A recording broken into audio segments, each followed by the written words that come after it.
Next है section 19, ये job worker के प्रोविजंस है, इसी के साथ में सेक्शन 143 और रूल 45, ये सब कुछ जॉब वर्कर वाली प्रोविजंस है।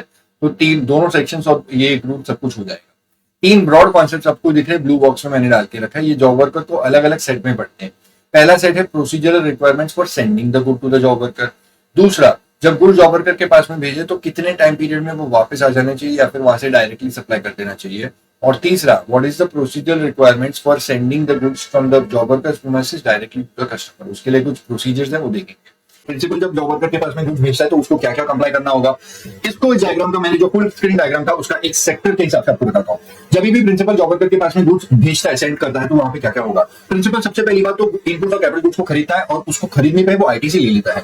आईटीसी लेने के बाद में वो इनपुट और कैपिटल गुड्स को जॉब वर्कर के पास में जब भेजता है तो यहाँ पे दो बेनिफिट्स हैं। दोनों बेनिफिट एक ही बात करते हैं, जब ये इनपुट और कैपिटल गुड्स भेज रहा है ना तो उस पर कोई टैक्स पे करने की जरूरत है, ना ही आईटीसी रिवर्सल की। आईटीसी लेके बैठा हुआ है, जब जॉब वर्कर के पास में भेज रहा है तो आईटीसी रिवर्सल करने की भी जरूरत नहीं है। लेकिन ये जो बेनिफिट सरकार ने दिए, ये बेनिफिट लेने के लिए 5 कंडीशंस अप्लाई करनी होगी। प्रिंसिपल जब गुड्स को जॉब वर्कर के पास में भेजता है तो उसको ये पांचों चीज का ध्यान रखना होगा। जैसे वो गुड्स जॉब वर्कर के पास में भेज रहा है, पहले तो उसको प्रायर इंटीमेशन देनी होगी प्रॉपर ऑफिसर को। दूसरी बात, अगर ये गुड्स जो भेजता है ये मूवमेंट होनी चाहिए under the cover of a delivery challan. भले ही इनवॉइस नहीं बना रहा है, लेकिन क्या हुआ, यहाँ पे डिलीवरी चलान तो होना ही चाहिए। तीसरी बात, अगर ईवे बिल की रिक्वायरमेंट आती है तो ईवे बिल भी जनरेट करना होगा। चौथी बात, ये जो भी प्रॉपर अकाउंट्स मेंटेन करने पड़ते हैं, जो भी गुड्स जॉब वर्कर के पास में भेजे इसके रिस्पेक्ट में प्रॉपर अकाउंट्स मेंटेन करने पड़ेंगे। पांचवी बात, कोई फॉर्म है जीएसटी आईटीसी 04, ये फॉर्म भी प्रिंसिपल को भर के देना होगा। ठीक है, ये फॉर्म उसको फ्रीक्वेंसी कुछ डिटेल्स है पीरियड में उसको सबमिट करके देना होगा। और एक बात है जो इस कॉन्टेक्स्ट में अब आगे आएगी, तो मैं उसको आपको पहले ही यहाँ पे बता दूं इस डायग्राम से। होता क्या, जब भी प्रिंसिपल उन गुड्स की मूवमेंट कराता है जॉब वर्कर के पास में, जब गुड्स भेजता है, ये जो मूवमेंट होती है ये मूवमेंट होनी चाहिए under the cover of a delivery challan. दूसरी बात, वो जॉब वर्कर के पास जो गुड्स पड़े हुए हैं वहां से एक जॉब वर्कर से दूसरा, दूसरे से तीसरा, तीसरे से चौथा, ये job worker to job worker, job worker to job worker, ये जो भी मूवमेंट होती है ये सारी मूवमेंट होनी चाहिए under the cover of a delivery challan. And lastly final job worker से मूवमेंट होकर जब प्रिंसिपल के पास में गुड्स आ रहे हैं, ये मूवमेंट भी होनी चाहिए under the cover of a delivery challan. ठीक है, ये होती है movement of the goods under the cover of a delivery challan. पूरी movement start to end principal से वापस घूम के जब गुड्स उसके पास आ रहे हैं, डिलीवरी चलान के कवर में ही होनी चाहिए, उसके बिना नहीं होनी चाहिए। ठीक है, तो ये बातें हम देखेंगे अब आगे आने वाला है। ये डायग्राम देख लिया, ये भी देख लिया, अब आगे चलते हैं। अब टेक्स्ट रीड करते हैं जो भी हमने देखा, ये एक्ट में और मॉड्यूल में प्रोविजंस कैसे लिखे हुए हैं। अब पहले वाले सेट की बात करते हैं, what is the procedural requirements for sending the goods to the job worker. अगर जॉब वर्कर को कुछ गुड्स हम भेज रहे हैं, प्रिंसिपल ने कुछ इनपुट्स और कैपिटल गुड्स जॉब वर्कर के पास में भेजा है, तो पॉइंट नंबर 1 बोलता है क्या उसके ऊपर आईटीसी मिलेगा। देखो answer is yes, definitely ITC मिलेगा। प्रिंसिपल कुछ इनपुट्स और कैपिटल गुड्स खरीद के जॉब वर्कर के पास में भेज देता है, डिस्पाइट ऑफ द फैक्ट कि वो इनपुट्स और कैपिटल गुड्स अपने पास नहीं रख रहा है, जॉब वर्कर को भेज दे रहा है, तो भी उन इनपुट्स और कैपिटल गुड्स के ऊपर जो भी आईटीसी है वो अवेल कर सकता है, अपने पास अवेल करके अपनी क्रेडिट लेजर में ले ले। इनफैक्ट वो लोग यहाँ तक बेनिफिट देते हैं कि अगर प्रिंसिपल ने इनपुट्स और कैपिटल गुड्स अपने पास नहीं भी मंगवाए और डायरेक्टली जॉब वर्कर के पास में भिजवा दिया, तो भी उन इनपुट्स और कैपिटल गुड्स के ऊपर जो भी आईटीसी है वो प्रिंसिपल उसको अवेल कर सकता है, यूटिलाइज भी कर लेगा, कोई प्रॉब्लम नहीं। पॉइंट नंबर 2 की बात करें तो ITC on outward, ITC reversal या फिर outward tax liability when the goods are sent to the job worker. अगर प्रिंसिपल ने गुड्स को जॉब वर्कर के पास में भेजा है तो क्या इसको आउटवर्ड सप्लाई मान के इसके ऊपर आउटवर्ड टैक्स पे करना पड़ेगा प्रिंसिपल को। Answer is no. यहाँ पे बहुत बेहतरीन बेनिफिट दिया, दो तरीके के बेनिफिट है। इन्होंने बोला कि प्रिंसिपल जब गुड्स को जॉब वर्कर के पास में भेज रहा है, इनपुट या कैपिटल गुड्स को, तभी उसको उस आउटवर्ड सप्लाई पे कोई भी टैक्स पे करने की जरूरत नहीं है। इनफैक्ट ये आउटवर्ड सप्लाई मानते भी नहीं इसको, बस ये मूवमेंट मानते जॉब वर्कर के पास में गुड्स गए, इसके ऊपर कोई टैक्स पे करने की जरूरत नहीं है। इनफैक्ट अगर इन इनपुट्स और कैपिटल गुड्स के ऊपर जो आईटीसी लिया है वो भी आप अपने पास ही रहने दो, अब ना आपको आईटीसी रिवर्सल करने की भी कोई जरूरत नहीं। आईटीसी ले चुके हो, अवेल की अच्छी बात है, यूटिलाइज भी कर लोगे तो कोई प्रॉब्लम नहीं। तो ना आईटीसी रिवर्सल करना है ना आपको टैक्स पे करना है, कुछ नहीं करना, मजे से अपने आईटीसी अवेल करके गुड जॉब वर्कर के पास में भेज दोगे, चलेगा। पॉइंट 3 की बात करें, इंटीमेशन टू प्रॉपर ऑफिसर। अगर गुड्स को जॉब वर्कर के पास में भेज रहा है तो before sending the goods to the job worker, proper officer को ये बात की इंटीमेशन दे देनी चाहिए कि मैं ये इनपुट्स और ये कैपिटल गुड जॉब वर्कर के पास में भेज रहा हूँ। पॉइंट नंबर 4 की जहां तक बात है, डिलीवरी चलान। अब एक बात समझो, गुड्स को अगर जॉब वर्कर के पास में भेज रहे हैं तो प्रिंसिपल के पास से गुड्स जॉब वर्कर के पास में जा रहे हैं, ये मूवमेंट ऐसे ही नहीं होनी चाहिए। This movement should be under the cover of a delivery challan. भले ही इनवॉइस में बनाओ लेकिन डिलीवरी चलान तो होना ही चाहिए। एंड इनफैक्ट वहां से कि कुछ कुछ केसेस में job worker to job worker, job worker to job worker, job worker to job worker, and finally last job worker के ऐसे गुड्स प्रिंसिपल के पास में आते हैं, बहुत सारी मूवमेंट होके आते हैं। तो ये आगे की जो मूवमेंट होगी, फर्दर मूवमेंट, वो मूवमेंट भी ऐसे ही नहीं होनी चाहिए, it should be under the cover of a delivery challan. अब अगर डिलीवरी चलान चाहिए, इस पूरी इन शॉर्ट ऐसे ही समझ लो, जब तक प्रिंसिपल के यहाँ से गुड्स निकले और जब तक वो वापस नहीं आ जाते, पूरी जितनी भी मूवमेंट होगी वो डिलीवरी चलान के साथ में ही होनी चाहिए। लेकिन ये डिलीवरी चलान बनाएगा कौन, इसका भी फंडा है। यहाँ पे पॉइंट 4 के अंदर ही डिस्कशन कर रहा हूँ कि अगर फर्स्ट मूवमेंट हो रही है प्रिंसिपल के पास में, पहले जॉब वर्कर के पास में जा रहा है, तो ये केस में जो डिलीवरी चालान बनाएगा वो प्रिंसिपल खुद ही बनाएगा। लेकिन आगे वाली जो मूवमेंट होती है job worker to job worker, job worker to job worker, job worker to job worker, final job worker के जब प्रिंसिपल के पास में आता है, ये मूवमेंट के लिए जो भी डिलीवरी चालान बनेगा उसके दो ऑप्शन है। या तो हर बार जितनी मूवमेंट हो रही है हर बार हर एक जॉब वर्कर फ्रेश डिलीवरी चालान बनाए और गुड्स को आगे मूव कर दे, या फिर जो पुराना वाला डिलीवरी चालान जो फर्स्ट वाली मूवमेंट के टाइम पर प्रिंसिपल ने बनाया था वही वाले डिलीवरी चालान को यूज कर करके आगे एंडोर्स करते रहेंगे। वो डिलीवरी चालान के बैक साइड पे पूरी डिटेल्स लिख देंगे कि ये गुड्स है, इस जॉब वर्कर को भेज रहे हैं, ये डेट है, इतनी इतनी क्वांटिटी है, ऐसी पूरी डिटेल्स लिख के एंडोर्स करके बैक साइड पे वो आगे आगे उसी डिलीवरी चालान को यूज करके आगे बढ़ाते रहेंगे, चलेगा, दोनों ही ऑप्शन चलेंगे। पॉइंट 5 की बात करते हैं, रिक्वायरमेंट ऑफ ईवे बिल। क्या ईवे बिल जनरेट करने की जरूरत है जो प्रिंसिपल के पास से गुड्स जॉब वर्कर के पास में जा रहे हैं? देखो यहाँ पे एक बात समझनी होगी आपको, अगर ये जो मूवमेंट हो रही है ये इंट्रा स्टेट मूवमेंट है, प्रिंसिपल और जॉब वर्कर सेम स्टेट या सेम यूनियन टेरिटरी में, तो इस मूवमेंट को करने के लिए आपके पास कंसाइनमेंट लिमिट होनी, कंसाइनमेंट वैल्यू का ध्यान देना। कंसाइनमेंट वैल्यू अगर 50,000 से ज्यादा की होगी तब ईवे बिल बनाना पड़ेगा, और कंसाइनमेंट वैल्यू 50,000 से कम है तो जब बनाने की जरूरत नहीं है, ऑप्शनल है, बनाना है तो बनाओ। लेकिन अगर इंटर स्टेट मूवमेंट हो रही है, प्रिंसिपल किसी और स्टेट या किसी और यूनियन टेरिटरी में और जॉब वर्कर किसी और स्टेट या किसी और यूनियन टेरिटरी में, तो इस मूवमेंट को करने के लिए ईवे बिल मैंडेटरी है। 50,000 की कंसाइनमेंट वैल्यू की कोई जरूरत नहीं है, उससे कम का भी होगा तो भी आपको ईवे बिल बनाना मैंडेटरी है अगर ये इंटरस्टेट मूवमेंट हो रही है तो। पॉइंट नंबर 6 की बात करते हैं, प्रॉपर अकाउंट्स। हाँ अच्छा, ये ईवे बिल बनाएगा अगर जॉब वर्कर जीएसटी में रजिस्टर्ड है वो बना ले, और अगर वो नहीं है तो प्रिंसिपल बना ले, लेकिन किसी ना किसी को तो बनाना पड़ेगा। अगर रिक्वायरमेंट आती है 50,000 से ज्यादा चला गया इंटरस्टेट में या फिर इंटरस्टेट मूवमेंट हो रही है तो मैंडेटरी है, ऐसे केस में बनाना तो पड़ेगा। ठीक है, बात करते हैं पॉइंट नंबर 6 की, keeping proper accounts. Proper accounts maintain करने पड़ेंगे, जो भी इनपुट्स और कैपिटल गुड्स जॉब वर्कर के पास में भेजे, वहां से आगे आगे जॉब वर्कर के पास में जा रहे हैं, अब रिटर्न आ गए या फिर जॉब वर्कर के ऐसे डायरेक्टली सप्लाई करते हैं, जो भी होगा वो सब कुछ प्रॉपर अकाउंट्स मेंटेन करने होंगे और ये रिस्पॉन्सिबिलिटी होगी प्रिंसिपल की, उस प्रिंसिपल को सारे अकाउंट्स मेंटेन करने होंगे। पॉइंट नंबर 7 की जहां तक बात है, फॉर्म जीएसटी आईटीसी 04, ये फॉर्म के अंदर डिलीवरी चालान की डिटेल्स भर के देनी होती है प्रिंसिपल को। लेकिन कौन से डिलीवरी चालान? जो प्रिंसिपल ने फर्स्ट मूवमेंट के लिए खुद बनाया था, वो बना के जब जॉब वर्कर के पास में भेज रहा था, उस मूवमेंट के लिए डिलीवरी चालान लगेगा। दूसरी बात, जो लास्ट वाला मूवमेंट होता है फाइनल जॉब वर्कर के ऐसे जो प्रिंसिपल के पास में आ रहे हैं, ये मूवमेंट का डिलीवरी चालान, तो ये वाले डिलीवरी चालान की डिटेल्स देनी है। जो job worker to job worker, job worker to job worker, वो वाली मूवमेंट के लिए जो डिलीवरी चालान बन रहा था उसकी डिटेल्स देने की जरूरत नहीं है, ये फॉर्म जीएसटी आईटीसी 04 में देना होता है। अब ये फॉर्म कब और कितनी बार देना है, कितनी बार देना है पहले उसकी बात करते हैं। टेबल में देखते हैं, प्रिंसिपल के टर्नओवर के बेसिस पे डिसाइड होगा प्रीसीडिंग फाइनेंशियल ईयर। अगर प्रिंसिपल का प्रीसीडिंग फाइनेंशियल ईयर का टर्नओवर 5 करोड़ से ज्यादा का था तो उसको करंट फाइनेंशियल ईयर में ये फॉर्म 2 बार देने पड़ेंगे, 6 महीने में एक बार, अप्रैल से लेके अक्टूबर, अप्रैल से लेके सितंबर और दूसरा अक्टूबर से लेके मार्च तक। लेकिन अगर उसका फाइनेंशियल ईयर का एग्रीगेट टर्नओवर 5 करोड़ से कम का है तो इस करंट फाइनेंशियल ईयर में उसको ये फॉर्म एक ही बार दे। अब कब देना है ये भी बता देता हूँ, वो जो भी पीरियड पर देने का है उस पीरियड के बाद के मंथ की 25th। अगर अप्रैल से सितंबर मंथ वाले पीरियड का देना है तो सितंबर के बाद 25 ऑफ अक्टूबर तक, और अगर अक्टूबर से लेके मार्च तक का देना है तो मार्च के बाद 25 अप्रैल तक उसको देना है। और पूरे फाइनेंशियल ईयर का एक ही बार दे रहा है क्योंकि इसका प्रीसीडिंग फाइनेंशियल ईयर का टर्नओवर 5 करोड़ से कम है, तो फाइनेंशियल ईयर मार्च खत्म होने के बाद में 25 अप्रैल तक उसको ये सबमिट करना होगा। ये बात हमने करी फॉर्म जीएसटी आईटीसी 04 की, ये देना होता है प्रिंसिपल।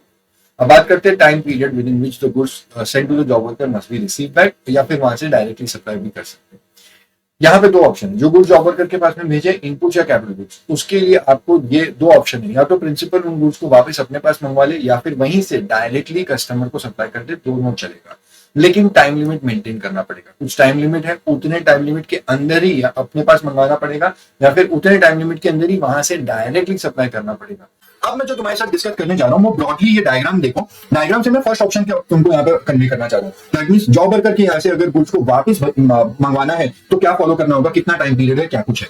तो यहाँ पे इन्होंने बोला जॉब वर्कर के यहाँ से प्रिंसिपल के पास में वो इनपुट्स और कैपिटल गुड्स रिटर्न आ जाने चाहिए, लेकिन कुछ टाइम पीरियड है, आपको कुछ फॉलो करना होगा। पहली बात, क्या टाइम पीरियड है, कितने टाइम लिमिट में वो गुड्स वापस आ जानी चाहिए। दूसरा, उस टाइम पीरियड को कंप्यूट करने की रिक्वायरमेंट, अगर bill to ship to model की तरह गुड्स जॉब वर्कर के पास में भिजवाए थे तो टाइम पीरियड कैसे कंप्यूट करना है। तीसरी बात, कोई एक्सटेंशन मिलेगा कि नहीं मिलेगा। चौथी बात, अगर टाइम लिमिट को कंप्लाई नहीं किया, मतलब वापस वापस जो गुड्स मंगवाने थे वो टाइम पीरियड के बाद में मंगवाए तो क्या कॉन्सिक्वेंसेज होंगे। और पांचवा, एक्सेप्शन, कुछ ऐसे गुड्स है जिनके यहाँ पे टाइम पीरियड कंप्लाई करने की जरूरत नहीं है और वो बाद में मंगवाए या नहीं भी मंगवाए तो चलेगा। तो ये सारे 5 पॉइंट्स है जो हम अभी वहां पे देखने वाले हैं। आ जाओ। टाइम लिमिट कंप्लाई नहीं करी तो कुछ कॉन्सिक्वेंसेस होंगे, वो कॉन्सिक्वेंसेस अभी नीचे आएंगे। फिलहाल टाइम लिमिट की बात करते हैं। पॉइंट नंबर 9 बहुत बहुत बहुत इंपॉर्टेंट इंस्टीट्यूट इसके ऊपर क्वेश्चन बहुत फ्रीक्वेंटली बनाता है। अब क्या टाइम लिमिट अप्लाई होगी, वो नीचे वाला पॉइंट 9 के अंदर सब पॉइंट 3 के अंदर एक टेबल है, वो टेबल देख। इनपुट्स के केस में 1 ईयर के अंदर वो गुड्स को या तो वापस अपने पास मंगवा ले या फिर वहीं से डायरेक्टली सप्लाई कर दे। और अगर कैपिटल गुड्स भेजे थे तो 3 साल का टाइम, 3 साल के अंदर वापस अपने पास मंगवा ले या फिर डायरेक्टली कस्टमर को सप्लाई कर दे। अब ये 1 ईयर और 3 ईयर का पीरियड जो इनपुट्स और कैपिटल गुड्स के लिए होता है, इसको एक्सटेंशन भी मिलता है। अगर अप्लाई करेंगे तो कमिश्नर इसको एक्सटेंशन दे सकता है। इनपुट्स के केस में अप टू 1 ईयर का एक्सटेंशन मिलेगा और कैपिटल गुड्स के केस में अप टू 2 ईयर्स का एक्सटेंशन मिलेगा। तो अगर मैक्सिमम पीरियड की बात करें, इनपुट्स में original period 1 year plus up to 1 year का एक्सटेंशन मैक्सिमम 2 ईयर्स हो सकता है। और कैपिटल गुड्स के केस में original period 3 years plus up to 2 years का एक्सटेंशन मैक्सिमम 5 ईयर्स हो सकता है। लेकिन ये आपको कब से काउंट करना है ये भी बड़ा इंपॉर्टेंट है। 9 के अंदर पॉइंट 1 और 2 देखेंगे। पॉइंट का 1 बोलता है कि ऐसे नॉर्मल केसेस में जब जिस दिन से प्रिंसिपल ने भेजा था, from the date of sending the goods to the job worker, वहां से 1 ईयर और 3 ईयर काउंट करना है, उतने पीरियड में आ जानी चाहिए प्लस एक्सटेंशन जो भी मिलेगा। लेकिन अगर उसको डायरेक्टली जॉब वर्कर के पास में भेजा था, अपने प्रीमाइसेस में नहीं मंगवाया, डायरेक्टली जॉब वर्कर के पास में भेजा, तो ऐसे केसेस में जिस दिन से जॉब वर्कर को रिसीव हुआ था वहां से 1 ईयर और 3 ईयर काउंट करना है। From the date on which the goods were received by the job worker, वहां से 1 ईयर और 3 ईयर काउंट करना है, प्लस जो भी एक्सटेंशन मिलेगा अकॉर्डिंग। ठीक है, तो ये बड़ा इंपॉर्टेंट पॉइंट है, इसके ऊपर इंस्टीट्यूट फ्रीक्वेंटली क्वेश्चन बनाता है। बात करते हैं कॉन्सिक्वेंसेस की। अगर आपने टाइमलाइंस मेंटेन नहीं की, जो 1 ईयर या 3 ईयर प्लस एक्सटेंशन जो भी मिलता है उसको कंप्लाई नहीं किया, तो क्या कॉन्सिक्वेंसेस होंगे। उतने या टोटल एक्सटेंशन जो भी मिलता है उतने पीरियड के अंदर ना ही वो वापस मंगवाया अपने पास, ना ही वहां से डायरेक्टली कस्टमर के पास भेजा, मतलब वो जॉब वर्कर के प्रीमाइसेस में ही पड़ा है, जॉब वर्कर के पास में ही पड़े। अब ऐसे केस में क्या होगा, प्रिंसिपल को इसका पूरा भुगताना पड़ेगा, सारा इसके ऊपर होगा। प्रिंसिपल को बोला गया कि इसके लिए वो डीम्ड सप्लाई मान लिया जाएगा। जो भी इनपुट्स और उसने कैपिटल गुड्स भेजे थे जॉब वर्कर के पास में, वो डीम्ड सप्लाई मान लिया जाएगा। लेकिन कब का, जिस दिन पे उसने भेजा था, जिस दिन पे भेजा था उस दिन की डीम्ड सप्लाई हो जाएगी। अब उस दिन की सप्लाई है, उस दिन की सप्लाई मान करके उसको टैक्स लायबिलिटी पे करनी पड़ेगी। लेकिन टैक्स लायबिलिटी जो आज पे करेगा, लायबिलिटी उस दिन की थी, पेमेंट आज कर रहा है, इतने पीरियड का उसको इंटरेस्ट भी देना होगा। ठीक है, उस टाइम की सप्लाई मानेंगे, टैक्स आज पे करना है और इतने पीरियड का उसका इंटरेस्ट हो जाएगा, वो इंटरेस्ट भी उसको देना होगा। बहुत इंपॉर्टेंट कॉन्सिक्वेंस है ये, तो उसको ये सारी चीजें कंप्लाई करनी होगी। अब उसी के अंदर और एक पॉइंट बोलता है कि चलो अब ठीक है, सप्लाई मान ही लिया है, तो इसको अपने GSTR1 में इसको एक इनवॉइस भी बनाना पड़ेगा, GSTR1 में शो भी करना पड़ेगा कि भाई ये उसकी सप्लाई है और अकॉर्डिंगली टैक्स पे करना पड़ेगा अलॉन्ग विद इंटरेस्ट।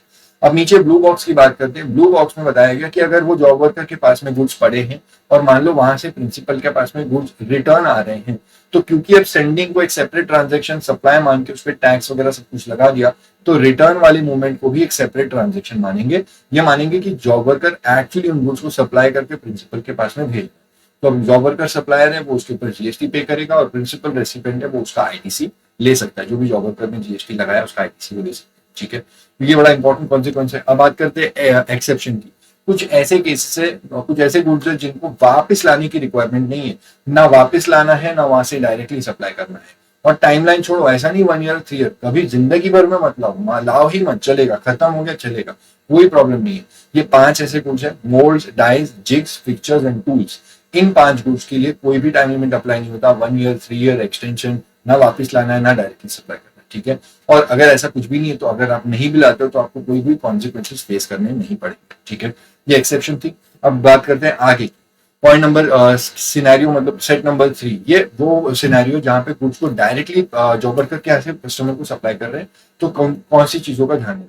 अब इसको एक डायग्राम के थ्रू देख लो, आपको चीजें समझ में आ जाएंगी।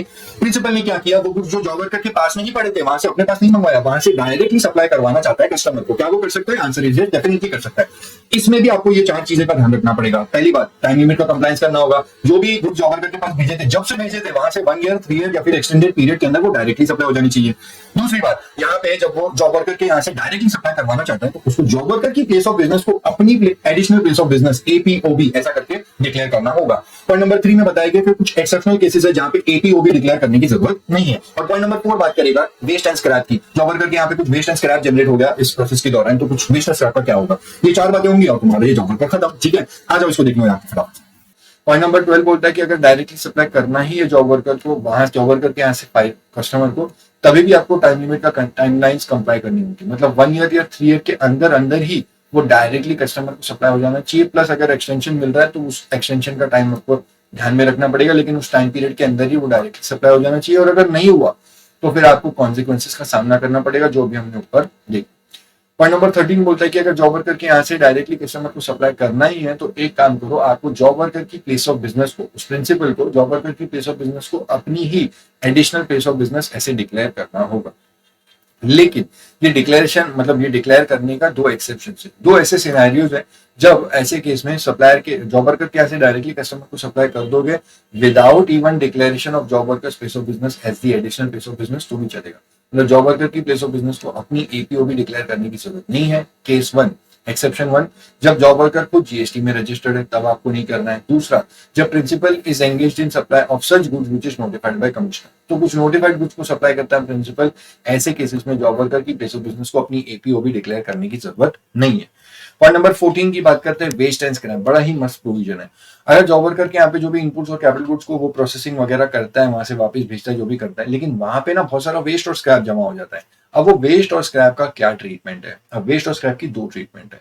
वेस्ट और स्क्रैप को या तो जॉब वर्कर खुद अपने प्रीमाइसेस से सप्लाई कर दे आगे किसी को, और या फिर अब वो अगर सप्लाई कर रहा है वहीं से डायरेक्टली सप्लाई कर रहा है, प्रिंसिपल के पास नहीं आ रहा है, वहीं से डायरेक्टली सप्लाई कर रहा है, वो जॉब वर्कर अगर जीएसटी में रजिस्टर्ड है तो वो उसकी सप्लाई मानी जाएगी और टैक्स भी उसी को पे करना है। अगर जॉब वर्कर जीएसटी में रजिस्टर्ड नहीं है तो वहां से डायरेक्टली सप्लाई कर दो, वो वेस्ट और स्क्रैप तो कचरा ही, उसको सेल कर दो। वो रजिस्टर्ड नहीं है तो प्रिंसिपल की सप्लाई मानी जाएगी और प्रिंसिपल को टैक्स पे करना है। तो दोनों में से कोई भी वो सप्लाई मान करके टैक्स पे करेगा, चलेगा। लेकिन अगर आप डायरेक्टली सप्लाई कर रहे हो तो आपको ऐसे वेस्ट और स्क्रैप के केस में ऊपर के कोई भी प्रोविजन अप्लाई नहीं होते। मतलब जरूरी नहीं है कि 1 ईयर या 3 ईयर के अंदर ही उसको सप्लाई करना है या फिर एक्सटेंशन के अंदर। जरूरी नहीं है कि आपको सप्लाई करना है तो जॉब वर्कर की प्लेस ऑफ बिजनेस को अपनी additional place of business declare करो। ऐसा कोई भी प्रोविजन आपके लिए अप्लाई नहीं होता। आपको ना डिलीवरी चलान बनाना है, ई वे बिल, ना कुछ भी नहीं। वेस्ट और स्क्रैप के लिए कोई प्रोविजन अप्लाई नहीं होंगे।